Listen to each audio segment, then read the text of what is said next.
Well, that was episode 7. Inheritance. Are you confused?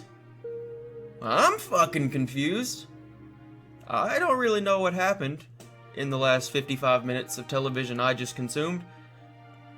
But things did happen. There was plot to be had. Relative plot, I'm not sure.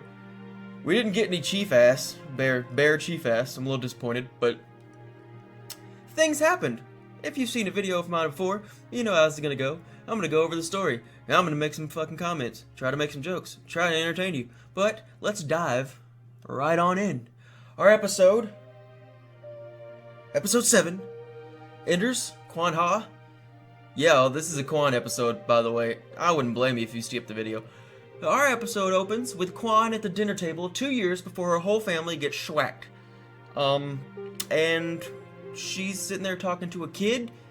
Some new soldier for the resistance or the rebels or whatever the fuck they are comes in. And she turns into a twat. For no reason. She talks back to her dad, says, "Stop feeding your soldiers lies." And my jaw hit the floor, because I'm like, if I said that, if I was snarky to my pop, like that repetitively when she does it, well, let's just say, Beat your goddamn ass, you son of a bitch! You piece of shit! You fucking goddamn fucker! Okay. How do people still like this character?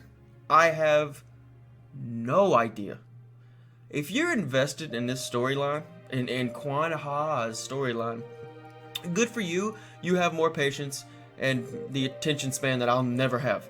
So, good job. It's just, I think it's absolute crap. Nothing of substance happens in the opening scene. And then we cut to her in present day driving through a sandstorm in a fucking side-by-side into a sandstorm, no goggles, no protection, just raw dogging it.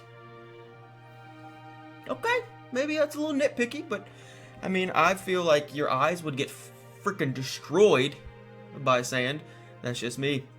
She sees a bunch of figures, she stops, gives the "who are you?" and then gets CIA black bagged, and then we get the dumb intro, and now we're back on Rubble, the little asteroid planet, or asteroid colony. Soren's there, he's telling people some story about how he hit a flock of birds, and that's how he crashed a ship on Madrigal, because he didn't want to admit probably that he got his ass whooped by a little girl. And then some dude named Squirrel, I guess, he looks pretty methed out. He says there's Soren's his partner, and he makes this huge scene in this party about some big score that he has planned. K. Cut back to the CIA black bag, and she gets the bag taken off, and now we have a colony of holy women. Now look, I think it's kind of woke just because of the timeline we're in, the little modern day Hollywood thing, but I don't think a village full of women would exist. I don't think a village full of just men would exist. You need cohesiveness. Everybody needs to hold hands and sing Kumbaya and be friends. Gotta have a little mixture in there. I'm sorry. The leader says she's not ready to carry Daddy's legacy, just to change her mind about 10 minutes later. And then we cut to Venture in his fucking space Escalade, and he talks about how dangerous she is and how he's gonna take out Quan. Fucking K, like K. God. Soren jumps in one of their train cart elevator things in the 26th century and confronts the methed out guy about them going to steal some UNSC slip space engines. I am trying to power through this because I'm a little nauseous from reliving it, okay? This is bad.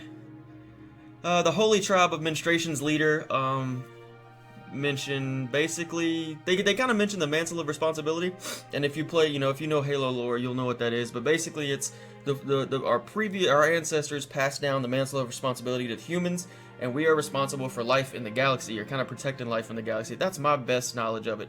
Could be wrong, but I don't think she grabs fire, turns it into water, and gives Quan fucking takes a knee, chugs it out of the beer bong, and Quan has a vision quest. She wakes up like episode 1 or 2, whatever it was, on Chief's ship. Super nice to Chief. But I was confused, like, because last time we saw her and Chief, she was kind of berating him and being a dick to him all the time. Now she's like, Chief, my buddy, whoa, what's up? Where you going? I'm gonna follow you outside. And Chief takes her right into the hut where we see our buddy Chris Rock. Cracked out Chris Rock is back. His teeth get worse every episode.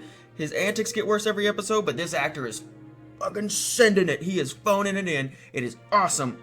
And she enters a pit fight surrounded by the leader, or the tribe of women. Enters a pit fight with Chief. Why would he be the enemy in your vision? Wouldn't Venture be the bad guy? Or maybe the Covenant that killed your friends and family? Chief killed your mom, because apparently she was a terrorist. But then you were just cool with him 10 minutes ago, trying to fight. Show! Stop it!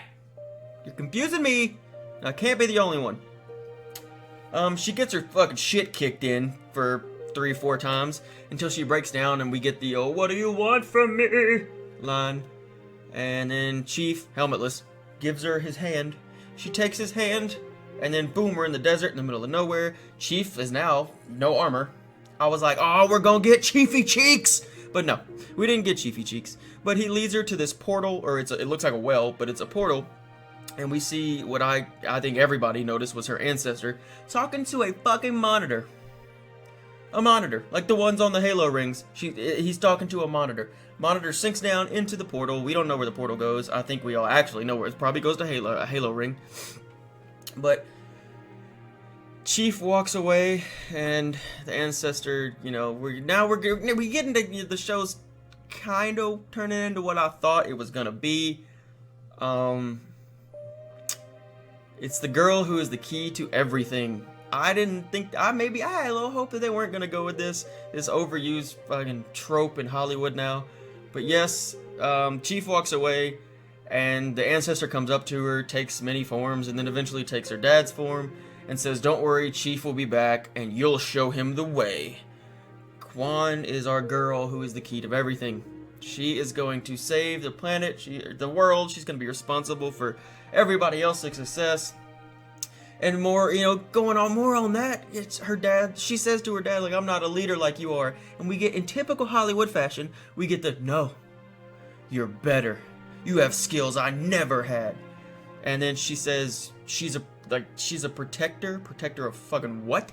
I guess the portal, maybe? I don't know. But wouldn't there be a bunch of those out there if there's one on this random desert planet? So she wakes up, and the leader of menstruation says, what happened? She's like, I have to go back to where it all began. And she's like, then go, stupid. And then it cuts to her fucking hauling ass across the desert. And she gets back to the old compound where episode 1's fight scene took place. Soren boards the UNSC ship, shits on Squirrel Man, drops something on his foot, like basically tells him to get fucked. He's the boss, not him, K.